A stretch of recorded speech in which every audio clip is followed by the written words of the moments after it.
So what do you think is one of the differences that you see between European nations and the United States in the way that we do work, or let's talk more about love, or how the two intersect?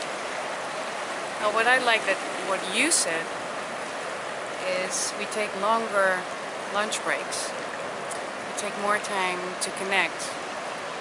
But that's just in comparison with the United States. I mean, there are a lot of countries who do a far better job at reconnecting and slowing down than we do.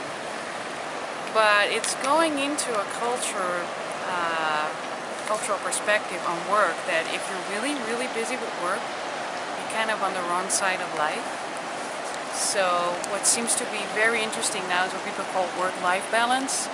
Like, we still want to have the work and the busyness, but we also want to have time to connect. And that's kind of tearing people apart, so there's a lot of burnout stresses. Like, there's a gap between what they think they want and what their heart's desire want. And they're trying to manage it, and that's failing because it's not manageable.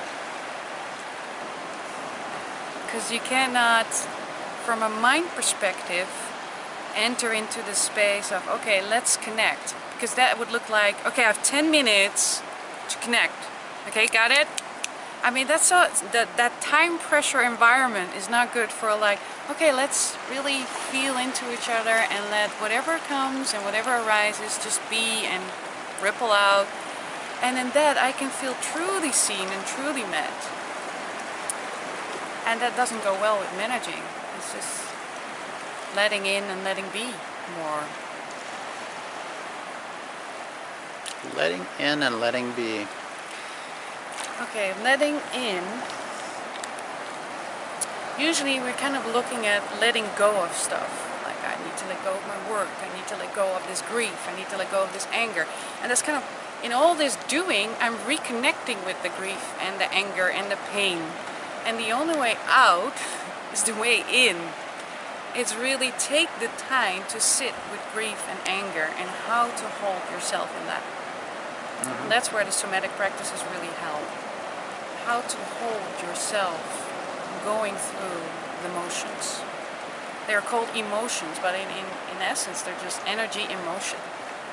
But if you keep walking away from them, they just build up until there's an implosion or an explosion. And that's just physics. But we're still doing that. We're still bumping our head and saying, oh, I can get away with anger if I'm just really, really busy with work.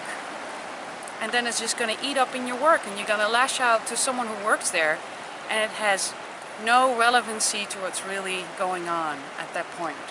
But you have built up the anger from feeling unmet by your mom or feeling unwanted by your partner. And that all carries out in the workspace too. We tend to separate the two, but they're inseparable. And the more we can see that, the more we can both heal privately and work-wise, and then you become love in action. Love in action. Yeah, I like that.